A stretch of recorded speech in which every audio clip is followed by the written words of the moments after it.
네, 안녕하세요. 월가제입니다. 오늘은 정말 특별한 자리를 한번 준비를 해봤습니다. 저희 그 월가제 채널에서 국제 정세 전문가분을 모시고 미중 패권 전쟁, 정말 중요한 토픽인데 미중 패권 전쟁뿐만 아니고 대만 그리고 동남아. 전 개인적으로 이제 동남아가 앞으로 미중 패권 전쟁 하에 수혜 지역 중에 하나가 될 거라고 생각을 해서 이제 계속해서 동남아에 언제 투자를 하면 좋을지 계속 투자 기회를 엿보고 있는 개인적인 그런 어떤 생각도 있고 해서 어쨌든 그러던 차에 근데 제가 사실 뭐 시황일주에서 여러 가지 국제 정세, 미중 패권 전쟁 이런 말씀을 드리지만 사실 저도 이쪽 방면으로 전문가는 아니거든요. 그래서 오늘은 정말 찐 전문가, 제가 이제 아는 분들 중에 이 방면으로 가장 훌륭하신 분을 모시고 좀 시리즈로 진행을 해볼까 싶습니다. 그래서 오늘 모신 분은 류용욱 교수님이고 이제 하버드에서 이제 정치학 박사를 취득하시고 지금 싱가포르 국립대에서 이제 국제관계학 관련해서 교수로 재임하고 계십니다. 안녕하세요. 아유, 반갑습니다. 이 시리즈는 이제 우선은 미중 패권 전쟁에 대해서 좀 다뤄보고요. 그 다음에 대만 이야기, 그 다음 이제 동남아까지 이어지는 그 얘기를 쭉 한번 다뤄볼까 싶습니다. 먼저 그러면은 저희가 이제 미중 패권 전쟁 이야기부터 조금 해볼까요? 네. 그 월가제님께서는 네네네. 미국하고 중국의 이 돈독한 관계가 네. 어떻게 시작됐는지 대충 아시나요?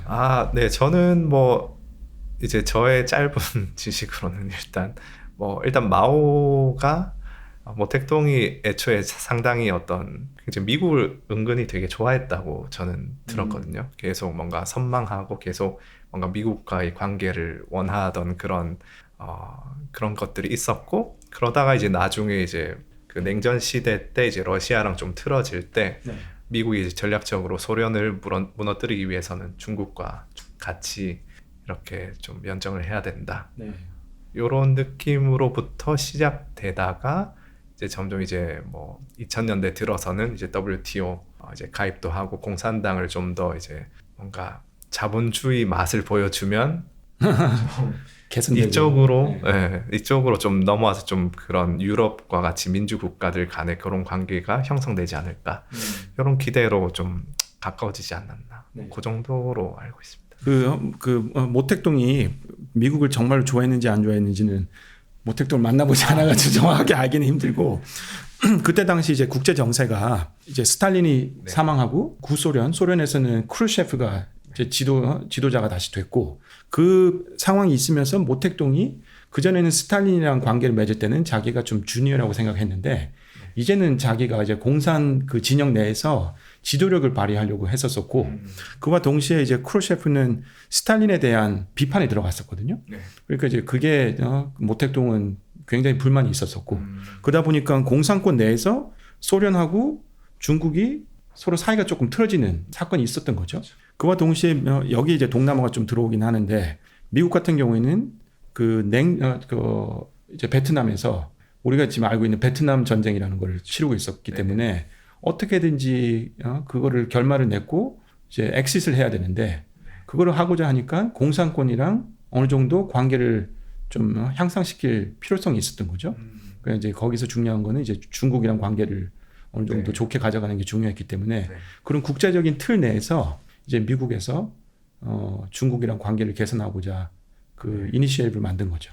이제 그게 우리가 알고 있는 키신저의 극비 방중 계획이 있었었죠. 그리고 그게 그 다음에 닉슨이 그 다음 해에 1970년도에 방문을 함으로써 중국하고 미국의 이제 관계가 그때부터 시작되게 된 거죠. 근데 뭐 지금은 너무 잘 아시다시피 그때 그 관계가 말씀하시다시피 뭐 WTO를 이제 가입을 하고 하면서 굉장히 돈독하게 발전이 됐다가 지금은 이제 미국 정부 입장에서는 중국의 의도를 다르게 판단하고 있기 때문에 이제 그 말인즉 중국이 힘을 길러서 미국의 패권에 도전을 한다 하고, 미국 정부는 이거는 뭐 진영을 떠나가지고 그 공화당이 됐든 민주당이 됐든 그런 판단을 하고 있고, 그러면 중국이 더 크기 전에 미국에서 중국이 패권 도전을 못하도록 이제 눌러야 된다 하는 판단을 했던 것 같고.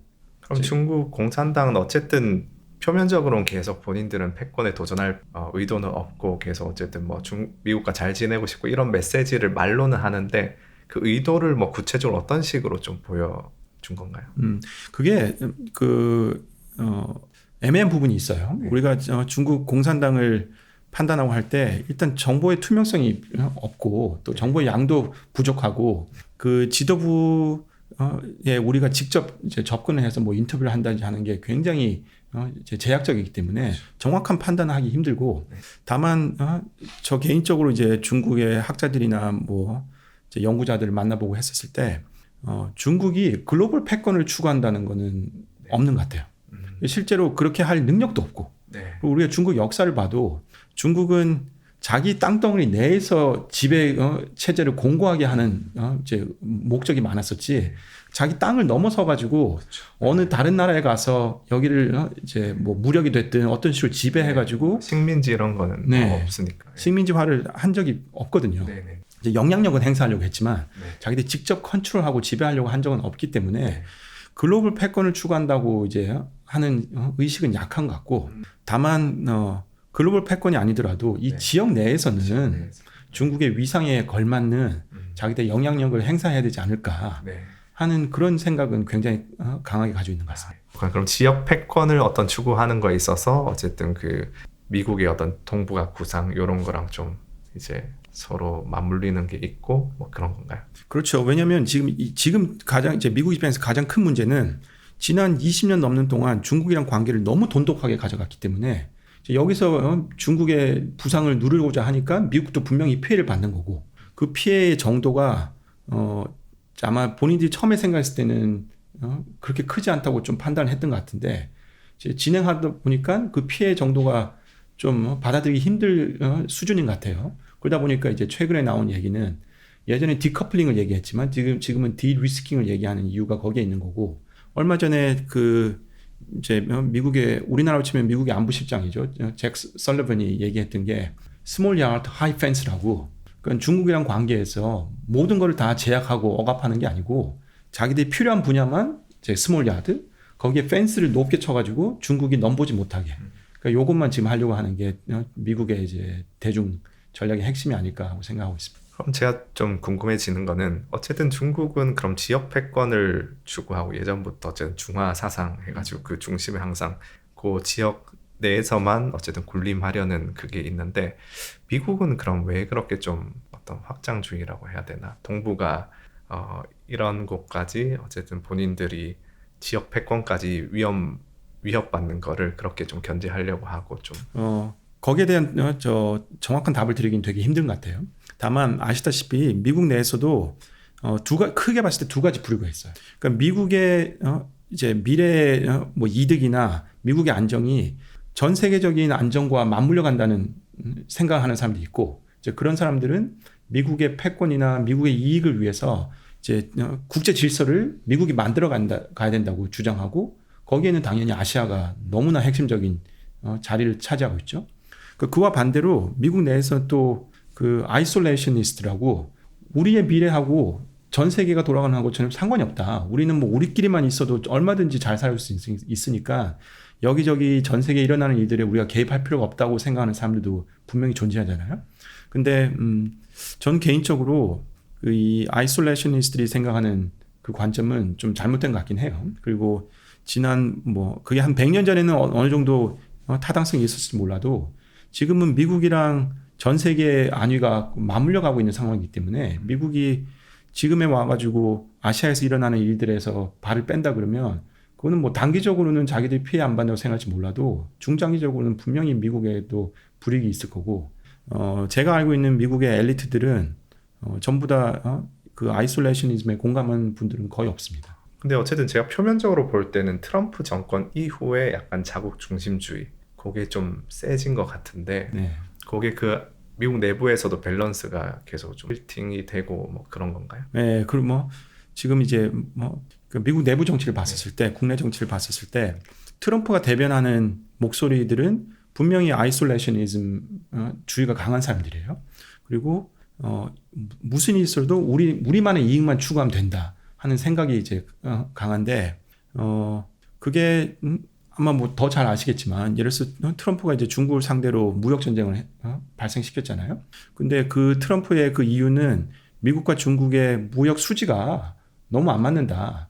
하고 이제 중국한테 압박을 시작한 건데 실제로는 그 미국의 무역 그 적자는 미국 경제의 구조적인 문제지 중국이랑만의 문제가 아니거든요.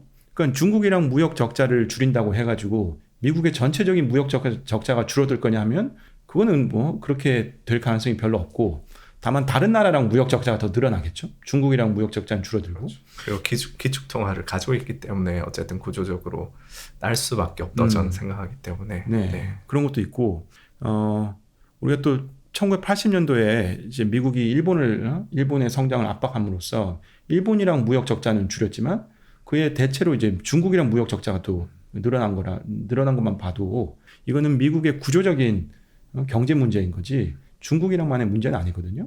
그래서 저는 개인적으로 트럼프는 그 포인트를 이해는 못했던 것 같아요. 그러니까 어떻게든지 무역이랑 중국이랑 이제 무역 적자를 줄여서 미국한테 혜택을 가져오자 하는 게 있었고, 그 다음에 이제 우리가 코로나를 겪으면서 그 단기적으로 발생했던 공급망의 이슈에 대해서 다들 이건 뭐 미국뿐만 아니라 모든 나라가 거기에 대해서 이제 준비를 해야 된다는 생각은 있는 것 같아요. 그러니까 어떻게든지 매뉴팩처링을 좀 더 미국에선 가져와야 된다. 그 지난 20년 동안 전 세계에 흩어뜨렸던 매뉴팩처링을 자기들도 좀 가져와서 만에 하나의 사태에 대비를 해야 된다 하는 생각이 있기 때문에 그거는 이제 바이든 행정부 내에서도 그런 정책을 펴려고 하는 게 있는 것 같고. 저는 자국 중심주의 때문에 불러들인다고 생각했는데 안보적인 측면도 조금 이제 가미가 되는. 네, 이제 트럼프 같은 경우는 자국주의 플러스 안보가 들어가 있는 거고, 뭐 바이든 행정부 같은 경우에는 아무래도 이제 국가 안보 측면에서 지금 진행하는 일들이 더 영향이 크다고 봐야 되겠죠. 근데 이제 그런 식으로 좀 이제 갈등이 점점 뭐 무역 전쟁부터 시작해가지고 최근에는 계속 저는 좀 이제 금융 전쟁으로 흘러간다고 저는 생각하고 있긴 하거든요. 지금 뭐 인플레이션 때문에 연준이 어쨌든 금리 인상을 많이 하고 있지만 그 이면에는 저는 중국이 지금 어쨌든 부동산 버블도 터지고 있고 막 그런 환경에 있으니까 좀 더 미국에서 어쨌든 해외 유동성을 선제적으로 좀 거두는 측면도 없는 건 아닐까 싶은데 현재 중국 상황은 혹시 어떻게 보시나요? 이 부동산 위기랑 엄청 위기설이 많은데. 그 방금 말씀하신 그 이제 미국이 이제 달러 패권을 가지고 있으니까 기축통화국으로서 분명히 자기의 금융 파워를 이용해서 뭐 중국이 됐든 아니면 타국을 영향을 이제 미칠 수 있는 건 분명해요. 그러니까 우리가 러시아가 우크라이나 전쟁 갔을 때도 미국이 스위프트에서 시스템에서 이제 러시아를 쫓아내고 했던 것들도 분명히 금융 파워를 사용하는 거고. 그래서 저도 궁금해서 이게 그 미국 행정부 내에서 이제 안보 전략을 펼칠 때 어느 정도 그 달러 패권을 이용하는지 궁금해가지고 오바마 행정부 때 그 이제 미국 국가안보실에서 일했던 분을 만나본 적이 있었어요. 그래서 그 질문을 한번 드렸었는데 그분이 그러더라고. 자기 오바마 행정부에서 일하는 동안 단 한 번도 연준의 그 인트레스트 레이트에 대해서 얘기한 적이 없다고. 그래서 실질적으로 정책을 펼 때 그거를 고려하면서 펴지는 않는 것 같고, 물론 뭐 지금 행정부에서는 또 모르겠어요. 그거는 이제 개인의 역량이나 역할에 따라서 사고에 따라서 달라지는 부분이 분명히 있을 수 있으니까. 근데 이제 본인 때는 단 한 번도 연준의 인트레스트 레이트를 얘기한 적이 없다고 그러더라고요. 몇 년 동안 그 전략을 펴면서. 다만 그 우리 월가제님께서 말씀하셨듯이 지금 인트레스트 레이트가 이제 높으면 그거는 유동성을 흡수하는 효과가 있으니까 뭐 개발도상국 중국 포함해서 우리나라도 마찬가지고 다른 나라들이 분명히 영향을 받을 거고 중국에서도 거기에 대해서 걱정을 하는 것 같고, 실제로 중국 학자들에서는 약간 그 음모론 비슷하게 그런 주장을 하시는 분들도 있는 걸 보면 분명히 중국 내에서는 그거를 걱정하는 것 같긴 합니다. 네, 그래서 오바마 때는 어쨌든 서로 관계가 이 정도는 아니었는데 저는 그냥 이것도 제 의견이긴 하지만 그 예전에는 과거에는 윈윈의 관계였는데 이제 트럼프 시절 되면서 무역 전쟁 할 때는 제로섬의 관계고 이제는 좀 마이너스 섬으로 가고 있다. 약간 그냥 미국이 좀 더 뭐 손해 보더라도 중국한테 더 손해를 많이 끼칠 수 있으면은 그렇게 좀 시행하고 유동성도 축소하고 약간 이런 느낌을 약간 받고 있어가지고. 네, 지금은 다를 수 있다. 그렇죠? 지금은 좀 다를 수 있는 건 이건 그냥 뭐 제 의견이라서. 네. 그 지금 방금 말씀하신 그 관점은 정확한 것 같아요. 그러니까 우리가 미중의 관계를 봤었을 때 이제 처음에 그 국제 정세의해서 이제 관계 맺음을 했고 그런 다음에 그냥 뭐 그럭저럭 지내다가 미국 입장에서 일본을 경제적으로 좀 누르면서 일본이 해왔던 그 매뉴팩처링 역할을 대신할 나라가 필요했었던 거고 거기에 이제 중국도 경제 발전을 원했던 거고 그럼 중국의 값싼 노동을 이제 미국에서 이용을 하려고 했었던 거고 이제 그런 관계가 다시 이제 잘 진행됨으로써 두 나라가 서로의 이제 관계를 포지티브 썸으로 봤던 거죠. 그러니까 여기 이 포지티브 썸 이 관계에서는 누가 더 많이 가져가느냐 보다는 그래도 둘 다 혜택을 받으면 된다 하는 게 있었던 거고 물론 이 관계 내에서 이제 결과적으로는 중국이 혜택을 더 많이 받았던 것도 사실인 거고 예, 이 관계에 대해서 끝까지 고민을 했던 게 아마 오바마 행정부였던 것 같아요. 그래서 우리가 오바마 행정부를 보면 그때 당시 이제 G2라는 개념을 들고 나왔었거든요. 그 G2라는 거는 중국이랑 미국이랑 서로 이제 국제 질서에 대해서 상의를 하고 협력을 하자. 그래서 그전에는 뭐 UN에서 하든지 아니면 G8, G7 내에서 하던 거를 중국한테 좀 더 특별한 그 역할을 부여함으로써 이제 노력을 했던 게 있고 그와 동시에 피봇이라는 얘기 들어보셨나요? 네. 피봇 아시아. 네, 피봇 투 아시아라는 그 얘기도 오바마 행정부 때 나왔던 게 이제 그 G2를 진행하는 동시에 중국에 대한 우려도 동시에 가지고 있었기 때문에 어떻게든지 아시아 쪽으로 더 중점을 둬야 되고 그렇기 때문에 미국의 군사력도 중동에서 좀 줄이고 아시아의 비중을 높였던 것도 오바마 때 있었던 거거든요. 그리고 그때 이제 실혁명이 일어나면서 중동의 좀 중요성도 낮아진 그런 부분도 그런 부분도 분명히 있는 것 같습니다. 그리고 지금은 확실히 그 미중의 관계는 네거티브 썸으로 들어간 것 같아요. 말씀하셨다시피 네거티브 썸이라는 거는 내가 어떤 정책을 펼쳤을 때 내가 분명히 피해받는 건 알지만 나보다 상대방이 더 피해받으면 이 정책이 좋은 정책이라는 이제 그런 개념이잖아요.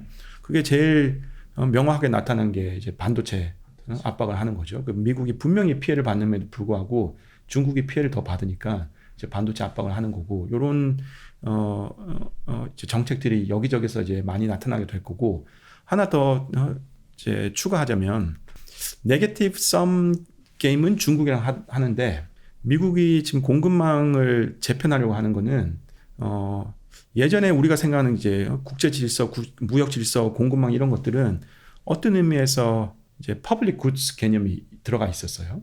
그러니까 서로 이제 뭐 자기들이 할 수 있는 역할을 분담해 가지고 최대한 잘해서 이제 거기에 대한 혜택을 서로 나누자 하는 건 공공재처럼. 네, 공공재처럼 퍼블릭 굿즈 개념이 강했는데 지금의 미국이 추진하는 공급망 개념은 이제 경제학들이 얘기하는 클럽 굿즈 개념이에요.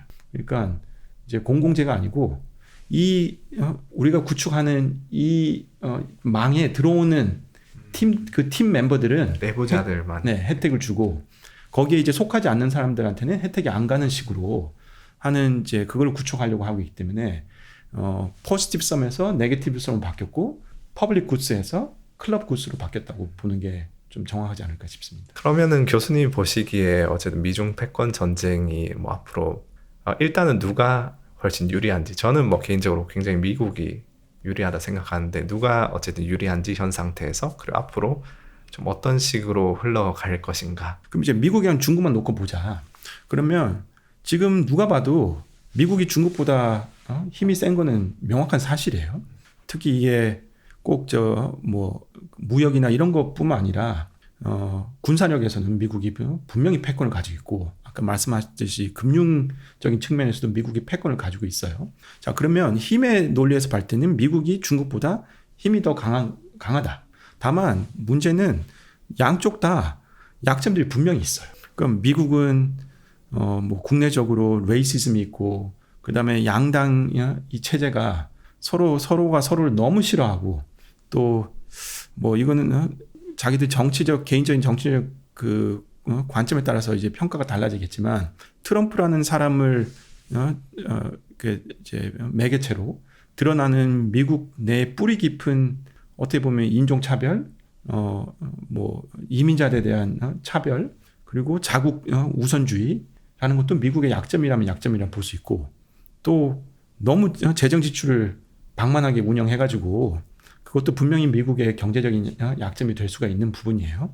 자, 그에 반해서 그럼 중국은 약점이 없냐? 중국도 제가 봤을 땐 약점이 너무 많아요. 중국이 경제 발전을 해왔던 게 한쪽 면에서는 수출을 통해서 경제 발전이 이루어졌고 다른 한편에서는 부동산 버블을 키움으로써 이제 부를 창출해서 경제 발전을 이룬 게 있는데 이 부동산 부를 일궈가지고 경제 발전을 이제 했던 모델은 지금 분명히 한계치에 도달해 있고 만약에 이게 부동산 버블이 폭발한다 그러면 이거는 뭐 걷잡을 수 없을 정도로 중국 경제에 안 좋은 영향을 미칠 거고 만약에 그게 터진다 그러면 그 순간에 미중 패권 전쟁은 그냥 끝나는 거예요. 중국이 뭐 어떻게 해도 이길 수 없는 부분이 있어서 중국도 분명히 경제적으로 약점이 있고.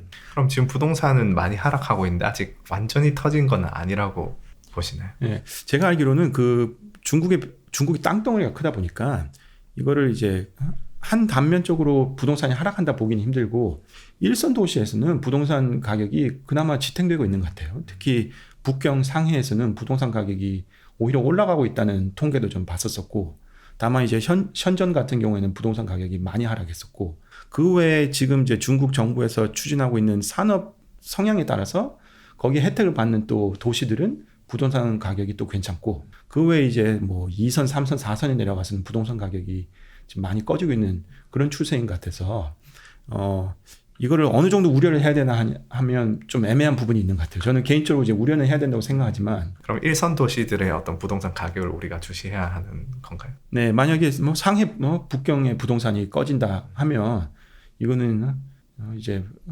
거품이 꺼진다고 봐야 되는 거죠. 근데 이제 중국 정부가 어떻게든지 이거를 막으려고 하고 있고 또 중국 체제의 장점이 여기서는 좀 발휘가 되는데 이제 정부 주도로 이런 정책들을 펼 수가 있으니까 민간이 아니면 개인이 떠안아야 되는 부채를 중국 정부가 뭐 다른 이제 그 액터들이 떠안도록 이거를 조정을 할 수는 있겠죠. 그래서 지금 그런 역할 또 그런 거를 하고 있는 중이고 그래서 중국 부동산이 꺼지면 이거는 뭐 너무 걷잡을 수 없이 큰 문제가 되긴 하는데 꺼질지 안 꺼질지는 저는 개인적으로 좀 지켜봐야 되는 게 아닌가 하고 생각하고 있고 제가 봤을 때는 중국의 문제는 그게 아니고 더 큰 문제들이 있는 것 같아요. 내부적으로. 그중 하나가 빈부격차예요. 공산주의를 표방하면서 빈부격차가 자본주의에서 빈부격차가 심하다는 미국보다 더 크면 이거는 분명히 뭔가 문제가 있는 거예요. 그리고 여기에서는 시진핑 정권이 이제 추구하는 공동부유 라는 게 저는 정책적으로 그렇게 잘못됐다고 보진 않아요. 그러니까 빈부격차가 너무 심해지는 거는 어느 체제에서나 막아야 되는 거고 그 시진핑 정권은 이거를 이제 막으려고 노력을 하고 있는 중이고 실질적으로 정책을 펴고 있고 그 전에 중국 정권들은 자기들 나름대로 이거를 막으려고 했지만 이걸 막자니 부동산 경기가 이제 하락할 것 같아서 그러면 경제 발전에 분명히 문제가 있고 경제 발전이 하락하면 이제 그 unemployment rate가 증가돼서 또 체제의 위기가 올 수 있다고 생각해서 부동산 버블을 계속 키웠던 건데 시진핑이 집권함으로써 이제 더 이상 이거를 용인할 수 없다 해서 지금 그 노력을 하고 있는 선상에 있어서 빈부격차가 해결이 잘 안 되면 이거 자체로서 체제에 문제가 생길 수 있는 부분이 분명히 있고 그 다음에는 뭐 요거는 지금 표면화됐다고 보기는 힘든데 이게 약간 기름 같은 성질의 문제이기 때문에 누가 불을 도화선이 딱 켜지면 이제 폭발할 수가 있는 게 인종 문제예요. 소수민족들, 위구르랑 티베트. 네. 거기뿐만 아니라 뭐 몽골 내에서도 그런 것도 있고 그래서 이제 중국 정부가 이 문제에 대해서 지금까지는 뭐 융화 정책을 폈다고 하지만 그 소수민족 입장에서는 이게 융화 정책이 아니고 흡수 정책으로 보고 우리의 문화를 말살시키려고 하고 있다 하는 이제 그런 견해도 많다 보니까 만약에 이런 인종 문제가 어떻게 또 종교적으로 겹치게 되든지 이건 이제 신장 티벳에서 이제 익스트림 무브먼트가 퍼지면 뭐 국내 문제가 발생하니까 이게 또 체제에 불만을 가진 그런 이제 요인들하고 또 엮여가지고 여기저기 동시다발적으로 문제가 생길 수도 있고 또 어떻게 보면 큰 틀에서 이건 이제 중국 정부가 중장기적으로 생각해야 되는 문제인 것 같긴 한데 지금 우리가 홍콩에서 일어났던 일련의 사건들 그리고 지금 대만이랑 중국이랑 이제 생기는 문제들은 큰 틀에서 중화권의 문제라고 봐야 되는 게 맞거든요. 이거는 한족들끼리 자기들의 정치적인 미래에 대해서 동의를 못하는 거예요. 그러니까 이거를 또 뭐 물론 지금 현재 중국 공산당이 중국을 영토를 지배하는 입장에서 봤을 때는 큰 문제가 아닐 수 있을지 모르겠지만 더 길게 역사적으로 봤을 때는 같은 한족들끼리 어떤 정치적인 미래를 그려가야 되느냐에 대해서는 동의를 하는 게 좋은데 지금 거기에 대해서 문제가 발발하고 있는 거잖아요. 그러니까 이런 것들이 중국 공산당 입장에서는 어떻게 될지 좀 문제가 있지 않을까.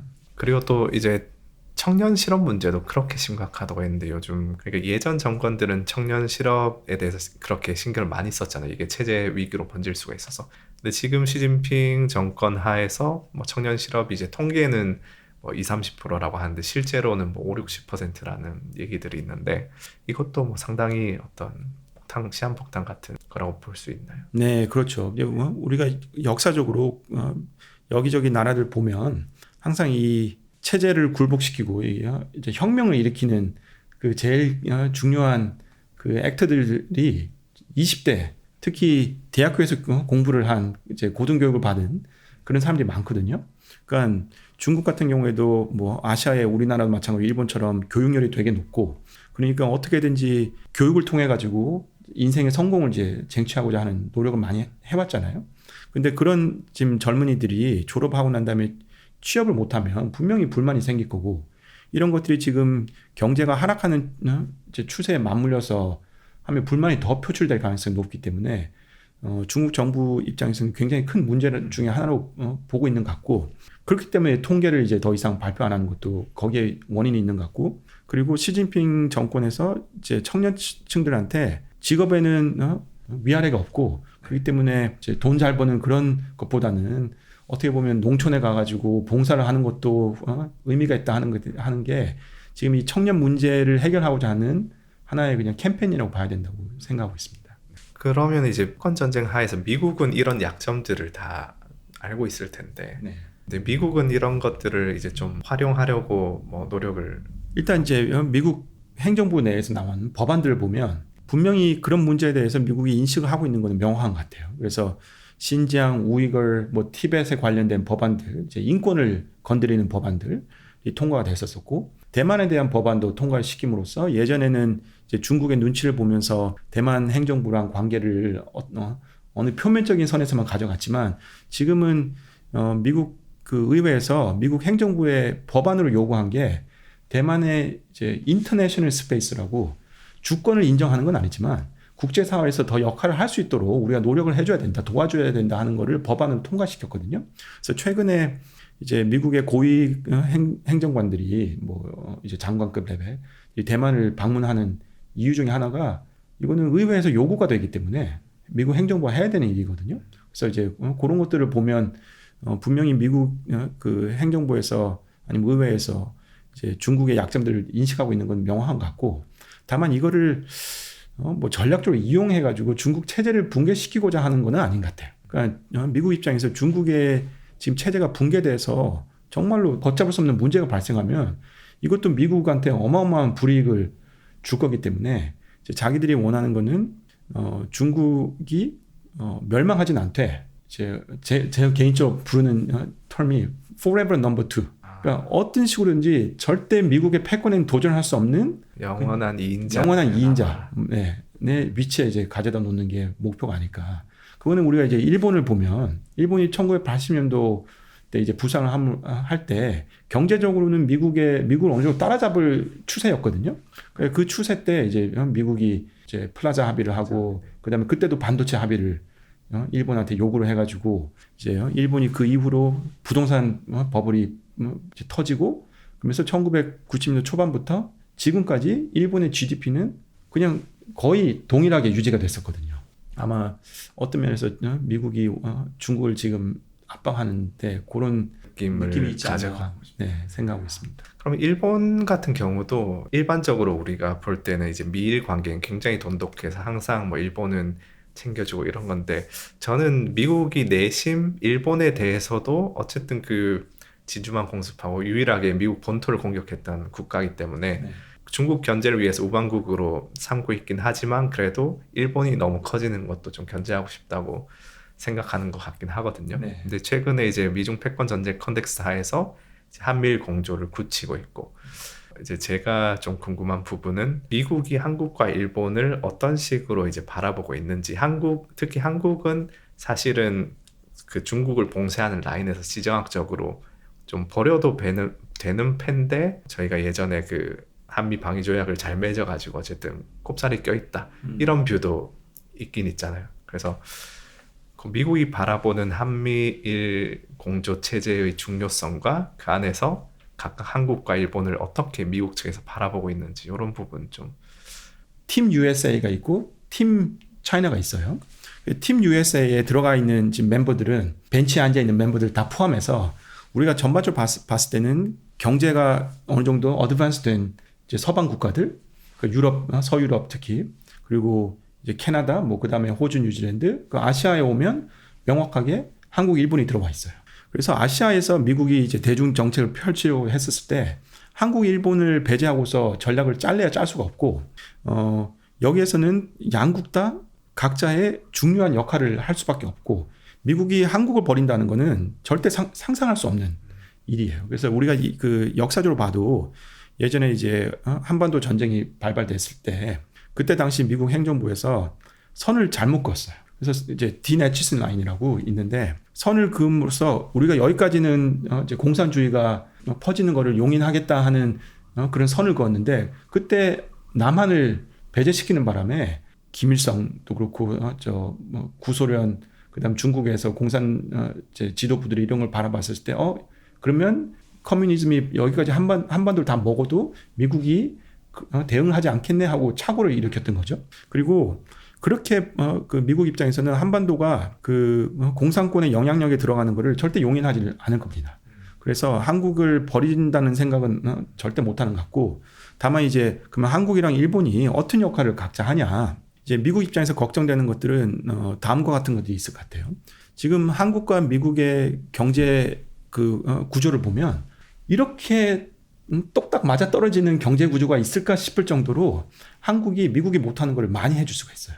그거는 이제 중국의 매뉴팩처링을 누르면서 그럼 다른 나라들이 그 매뉴팩처링을 좀 어느 정도 해줘야 되는데 특히 이제 하이 테크놀로지나 뭐 미국이 필요로 하는 것들은 한국이 다 해줄 수가 있어요. 그럼 배터리도 이제 우리가 얘기할 수 있고 반도체도 분명히 얘기할 수 있고 그 외에 한국이 가지고 있는 장점은 군사력이 되게 훌륭해요.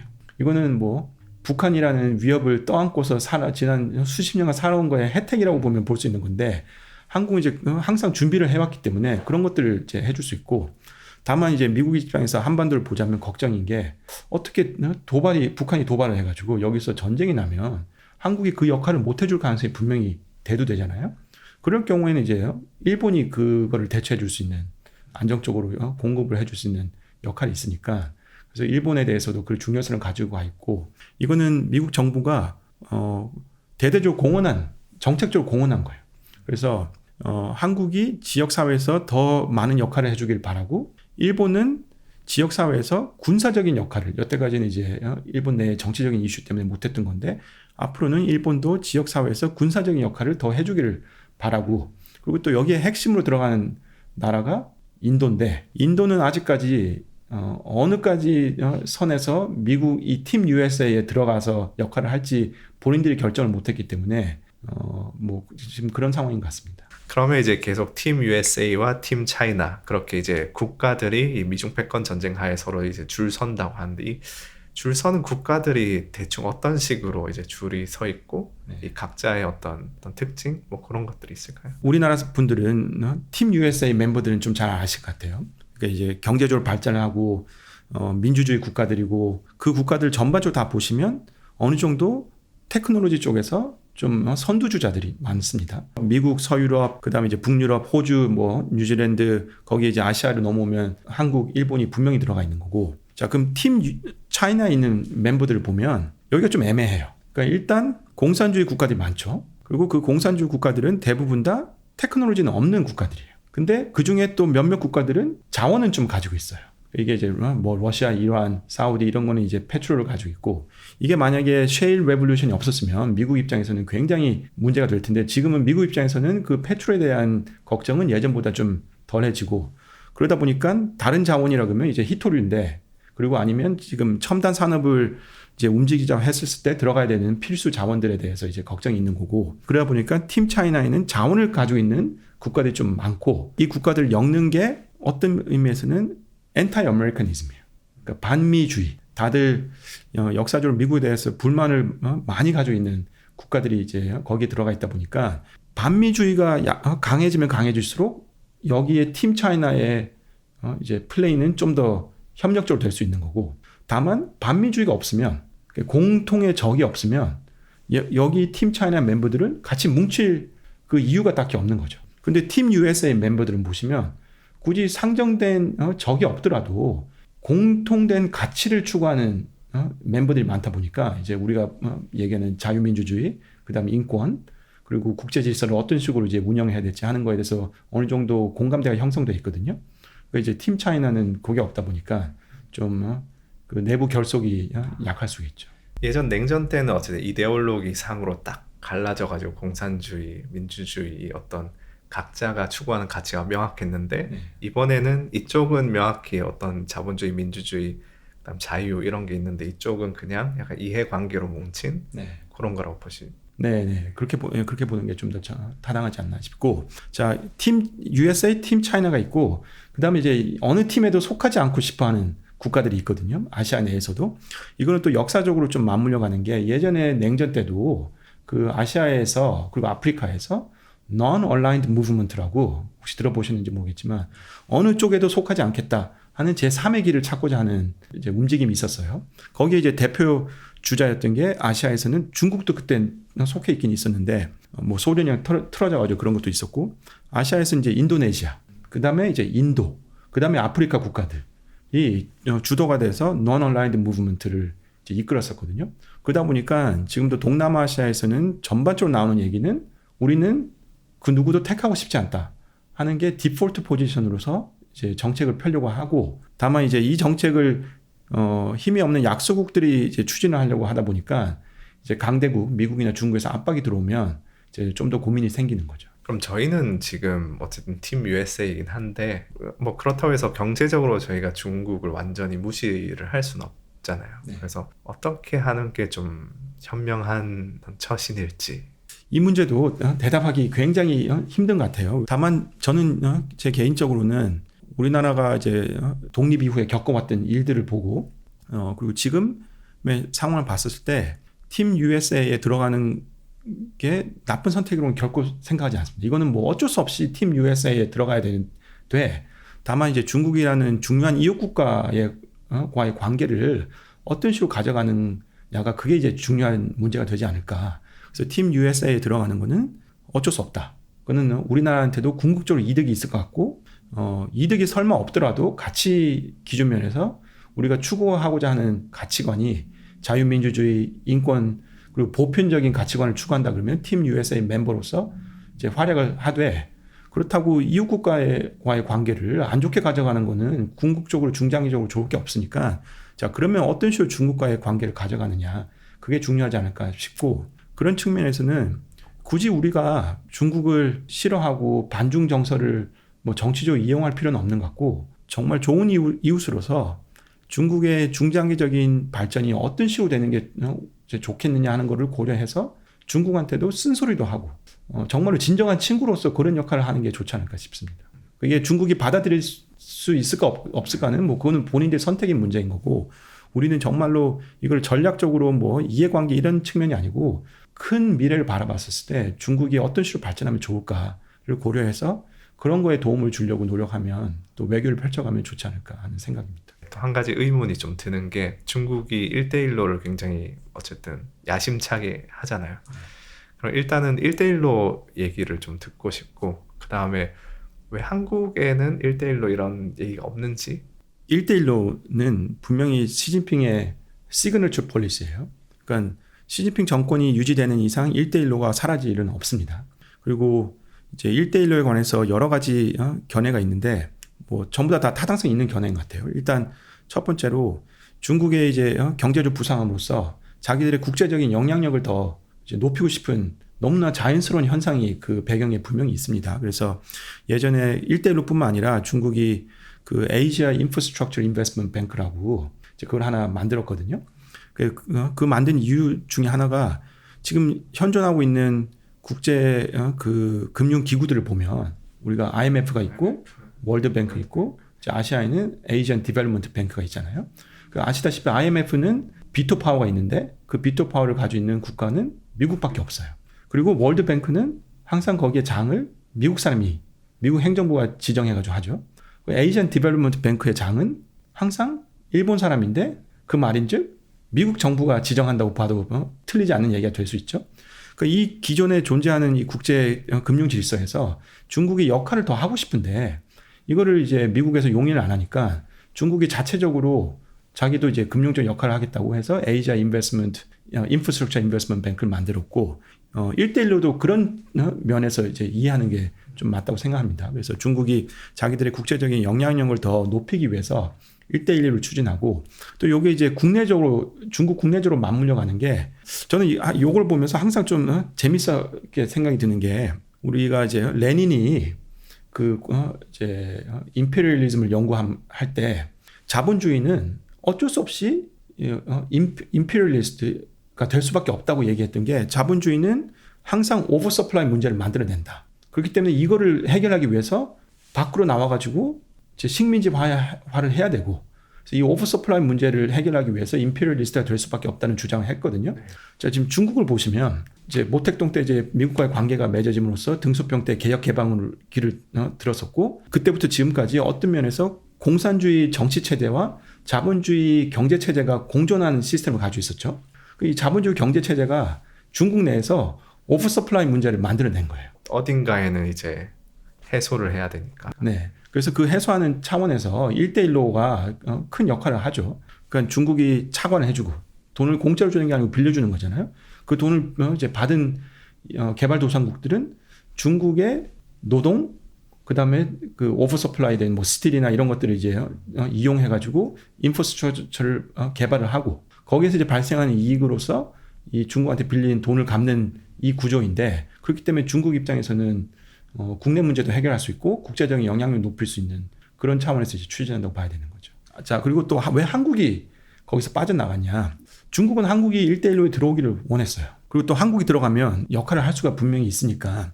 다만 한국 입장에서는 중국의 1대1로에 들어간다는 거는 어떻게 보면 상징적으로 미국이 주도하는 질서에서 벗어나서 중국이 주도하는 질서에 들어가겠다는 의미가 될 수 있기 때문에 그 결정이 이제 쉽지는 않았던 거고 이제 궁극적으로는 뭐 여기저기 케이스 바이 케이스로 협력을 하는 일은 있을지 모르겠지만 그 1대1로의 핵심 일원으로서 참여하고 싶은 생각은 없었던 거죠. 이탈리아는 보니까 참여했다. 이번에 탈퇴를 했다고. 네. 지금 그래서 1대1로가 참 야심차게 진행을 했지만 문제점이 굉장히 많이 있어요. 일단 1대1로에 참여한 대부분의 국가들을 보시면 개발도상국 그리고 이제 독재 체제 아니면 뭐 일단 민주적인 체제는 아닌 국가들이 많죠. 그러니까 그 과정에서 어쩔 수 없이 부정부패가 일어날 수밖에 없는 거고 그리고 그 중국의 그 차관을 받은 국가들에서 정권이 바뀌면 새로 들어온 정권이 그 전에 진행했던 1대1로 프로젝트에 대해서 불만이 있어서 이제 새롭게 그 텀을 니고시에이트 한다든지 아니면 아예 그냥 우린 신경 안 써 하면서 무시하고 없애버린다 이제 문제점이 발생하기 때문에 발생했었었고 그리고 또 중국 정부도 이 문제를 이제는 이해하고 있어가지고 거기에 대해서 조금 이제 개선을 하고자 하는데 근본적으로 시작하는 이 파트너 국가들이 이를 추진할 때 여러 가지 사항을 고려하면서 추진하는 국가들이 아니고 부정부패를 하고 돈을 받아 땡겨서 자기들이 그냥 쓰고 그 다음에 정권이 바뀐다든지 아니면 뭐 일이 진행이 잘 안 되더라도 개인적인 이득만 챙기는 국가들이 많다 보니까 이제 이게 큰 1대1로 사업을 추진하는 데 있어서 큰 문제가 될 수밖에 없죠. 중국은 아직 그런 뭔가 패권이 그런 데까지 미치지 않기 때문에 그렇게 돈 안 갖고 배쨘다 했을 때 억지력 같은 게 아직 없는 상태라고 봐야 되나요? 그렇죠. 애매하죠. 왜냐하면 돈을 빌려줬는데 돈을 안 갚아.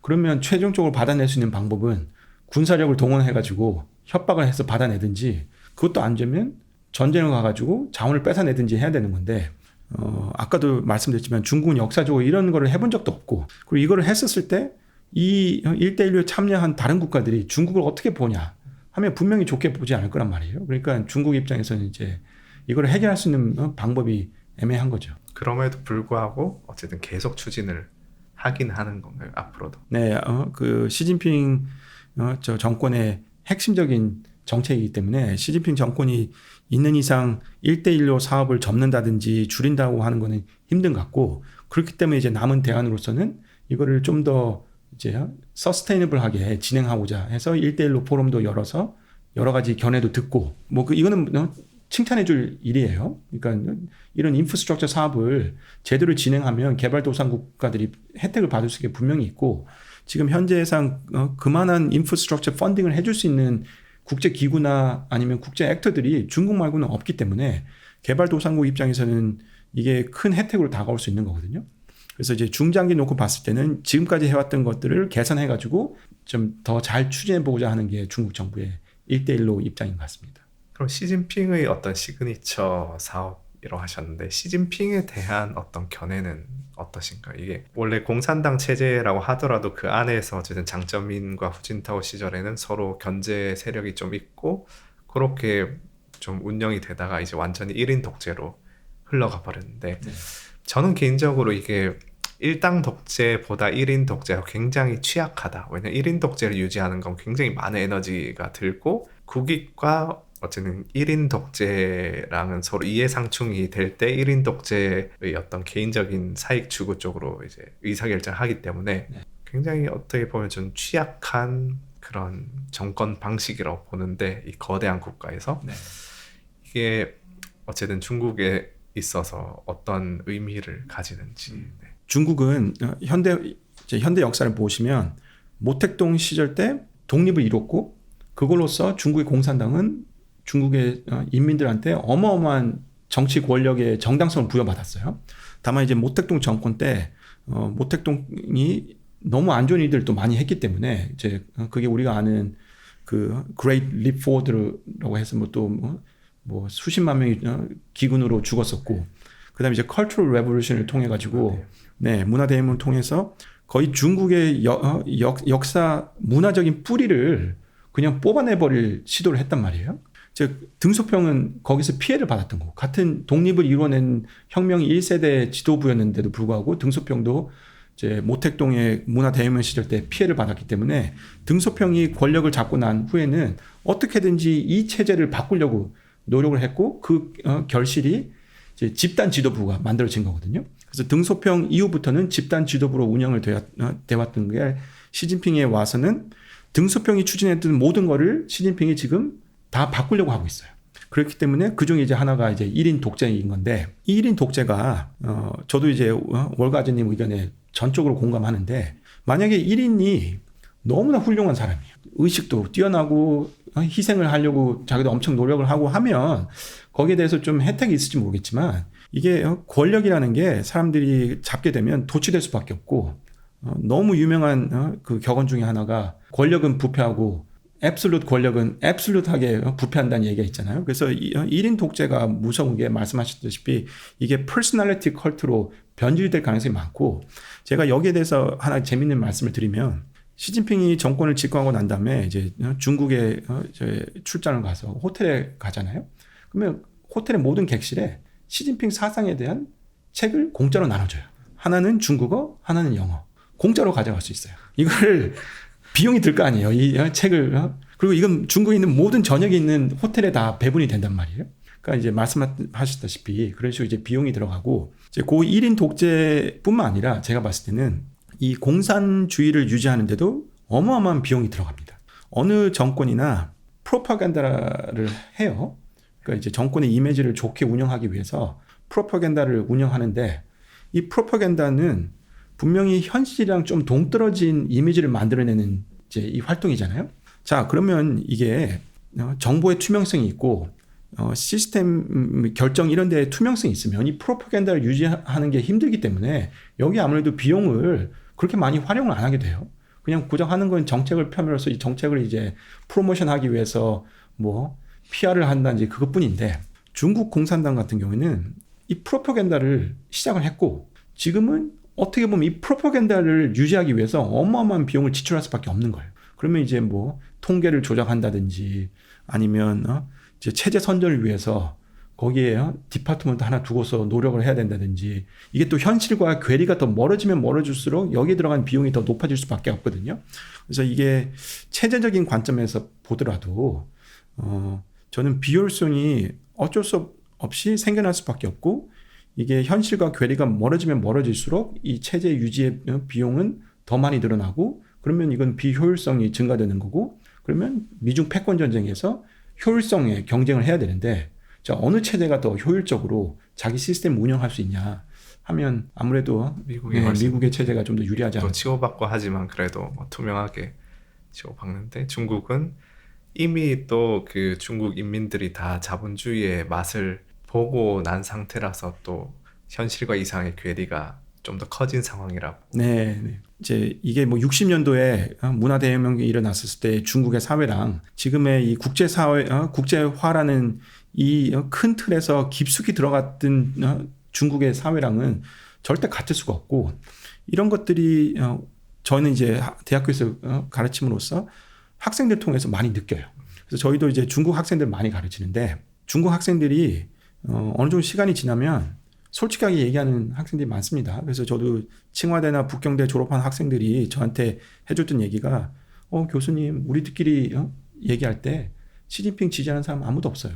왜 우리가 중국에 돌아가야 됩니까? 돌아가서 삶의 경쟁도 너무 심하고 자유도 없고 정보도 없고 별로 중국에 돌아가고 싶지 않다 하는 얘기를 많이 하거든요. 그래서 그런 지금 중국의 인민들 중에서 20대 30대들은 그런 생각을 많이 하는 것 같고 다만 10대 내려오면 좀 얘기가 달라지는 것 같아요. 그래서 중국의 10대들은 세뇌를 하나요? 네, 이미 이제 국제화에 깊숙이 들어가가지고 세계랑 정보 교류가 원활했던 그 경험이 좀 약한 이제 세대로서 중국 시진핑 내에서 체제 선전 그리고 국수주의를 이제 선전을 많이 하는 그 경험을 했기 때문에 그 중국 10대들이 바라보는 국제 사회 이슈들은 거의 뭐 중국 정부랑 일치한다고 봐도 무방한 것 같습니다. 그게 좀 무서운 일이네요. 이게 독재가 한 10년 정도면은 그래도 이제 국제화 그런 혜택을 누렸던 세대가 있는데 세대가 20년, 30년 돼버리면 그 세대가 또 주류가 돼버리니까. 네. 그리고 이게 중국의 중장기적인 발전에서 봤었을 때 좋을 거냐 하면 저는 결코 그렇지 않거든요. 그래서 어느 사회나 특히 뭐 너무 잘 아시겠지만 사회가 발전되면 어쩔 수 없이 다양성이 생겨나요. 그러면 그 다양성을 존중하고 활용하는 방향으로 가는 게 맞지. 그 다양성이 싫다고. 왜냐하면 다양성이 생겨난다는 거는 어쩔 수 없이 마찰이 발생할 수밖에 없고 어떤 의견을 이제 너무 믿는 사람들은 또 다른 의견을 믿는 사람들이랑 서로 적대시 될 수밖에 없는 그런 문제가 이제 사회에서 생겨나는데 이런 것들을 원만하게 사회적인 시스템으로 이제 해소하는 방향으로 가는 게 맞지. 이 마찰이 싫다고 해가지고 다양성을 죽이는 방향은 그게 국가 발전에 좀 결코 좋다고 보진 않거든요. 근데 이제 어떤 의미에서 지금 중국 정권, 시진핑 하에서의 정권은 그 다양성을 이제 최소한하고 중국 사회가 한 목소리 내는 걸 바라는 식으로 이제 이끌고 가다 보니까 저는 개인적으로 이게 중국의 중장기적인 발전에 유리할 거라고 생각하지는 않습니다. 그러면은 보시기에 시진핑의 어떤 장기 집권은 앞으로도 계속 좀 유지될 확률이 높다고 보시나요? 아니면 요즘 뭐 청년 실업도 막 60% 되고 하니까 좀 리스크 요인들이 좀 많을지 이게 체제가 좀 뒤집힐 수 있을지. 네. 이것도 말씀드리기는 되게 힘든데 제가 말씀드릴 수 있는 거는 어떤 요인들이 중요할지를 말씀드릴 수 있을 것 같아요. 어떤 정권이나 그 정당성을 부여받아야 돼요. 그렇죠? 그러니까 우리가 민주주의에서 정치 이제 권력의 정당성을 부여받는 거는 그 절차를 통해서 부여받잖아요. 그러니까 이제 투표를 함으로써 어느 기간 동안 그래 좋아 우리를 이제 지배해도 돼 하면서 정당성을 주고 이 과정을 통해서 부여받는 정당성이 어마어마하게 힘이 셉니다. 그래서 그 기간 동안 아무리 죽을 써도 사람들이 어느 정도 용인을 해줘요. 그 과정을 통해서 나오는 정당성을 이제 그게 민주주의가 너무 거기에 가치를 많이 두기 때문에 자 그러면 그런 민주적인 과정이 없이 정당성을 부여받으려면 어떻게 해야 되냐? 이제 대표적인 이제 요인은 우리가 집권을 잘하는 거예요. 그래서 우리는 너희들이 정당성을 주지 않았어도 우리가 집권을 너무 잘해가지고 너희한테 혜택을 주기 때문에 혜택을 주고 정당성을 부여받는 이 트랜잭션이 맞아 떨어지는 거죠. 그래서 중국 같은 경우에는 과거에는 이제 공산주의로서 그리고 공산당이 중국을 독립을 시켰다는 걸로서 정당성을 부여받았고 이건 아무래도 시간이 지나면 약해질 수밖에 없기 때문에 우리가 경제 발전을 이루어주고 인민들의 삶을 윤택하게 해줄게 함으로써 이제 정당성을 부여받았고 지금 그런 식으로 이제 공산에 유지돼 왔던 거거든요. 그러면서 이제 체제가 발전되고 경제가 발전되니까 이제 국수주의가 성장함으로써 또 이제 내셔널리즘으로서 정당성을 부여받았고. 그래서 지금 중국 사람들한테 중국 공산당을 지지하는 이유를 물어보면 공산주의 때문에 지지한다는 사람은 거의 없습니다. 그러니까 대부분 다 공산당이 잘하고 있고, 그리고 공산당이 지금 이룩하고자 하는 게 국수주의랑 그러니까 내셔널리즘만 맞아떨어지는 게 많죠. 그게 이제 대표적인 게 대만의 통일인 거고, 이제 그런 식으로 이제 정당성을 부여받았고, 자, 그러면 시진핑 정권 내에서 이 두 가지를 할 수 있으면 유지가 좀 되겠죠. 대만에 대해서는 시진핑이 지금 대만 통일을 하고 싶어 하기 때문에 거기에 대해서는 정당성을 부여받을 거예요. 중국 내에서는.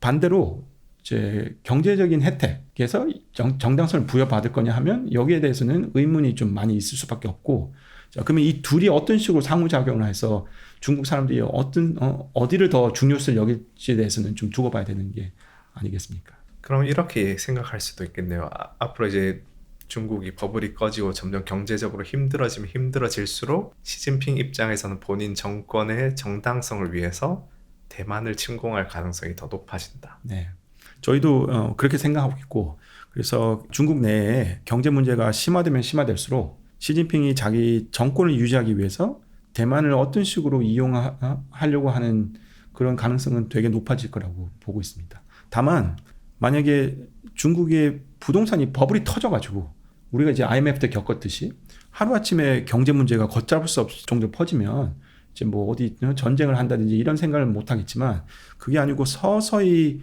중국 경제가 꺼지고 또 그와 동시에 미국 경제에도 문제가 일어난다든지 아니면 지금의 뭐 중동 사태 같은 것들이 이제 발발함으로써 미국의 관심이 흩어지게 되고 이제 시진핑이 자기 체제의 정당성이 줄어든다고 생각했을 경우에는 아무래도 대만 해협에서 전쟁 발발 가능성은 높아지지 않을까 하는 생각을 가지고 있습니다.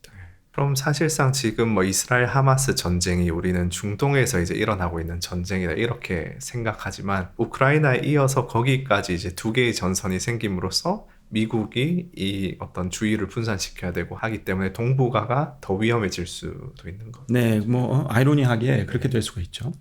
한번 이제 고민해 보시면 그 미국 행정부 입장에서 최악의 시나리오는 대만 전쟁이 아니에요. 대만 전쟁이 아니고 동시다발적으로 여기저기에서 전쟁이 나는 게 미국 입장에서는 최악입니다. 왜냐하면 미국은 정말로 글로벌 파워고, 그렇기 때문에 이해관계가 모든 지역에 다 있어요. 그래서 발을 빼자니 자기의 지도력이 상실되게 명확하기 때문에 발은 뺄 수가 없고, 그렇다고 지금 예를 들어서 뭐 우크라이나가 됐든 중동이 됐든 거기에 깊이 참여하자니 큰 틀에 봐서는 지금 아시아에서 일어나는 중국과의 이 관계가 지금 이 패권 전쟁이 제일 중요한데, 이거를 무시하고 다른 데의 자원을 다 힘을 이제 허비하는 것도 불가능하기 때문에, 그래서 지금 보시면 미국이 우크라이나에서 지원은 해주지만 참전은 하지 않고 있고, 팔레스타인 뭐 이스라엘 여기서도 지금까지 미국 행정부의 입장을 보면 어떻게든지 휴전을 맺어가지고 이거를 안정시키려는 노력을 하잖아요. 제가 봤을 땐 그 큰 이유가 미중 패권 전쟁이라는 거를 미국이 절대 놓칠 수가 없는 거고. 가장 중요한. 그래서 이번에 항공모함 부산에 들어온 것도 약간 그런 느낌. 네. 그래서 이제 미국 입장에서는 그게 제일 우려스럽고, 그렇기 때문에 또 반대편인 중국 입장에서 봤었을 때 중동이나 이제 동유럽에서 일어나는 일들이 중국 입장에서는 뭐 물론 뭐 불이익도 있겠지만 큰 틀에서 봤을 때는 그렇게 나쁘진 않지 않을까? 그러면은 이제 대만으로 넘어가 볼까요, 이제? 그러실래요? 네. 우리 둘의 관계가 그렇게 친하다는 느낌은 못 받을 것 같은데, 그렇죠? 시청자분들이 보시기에. 솔직히 뭐 그렇게 친하지도 않긴 한데, 근데 그렇다고 또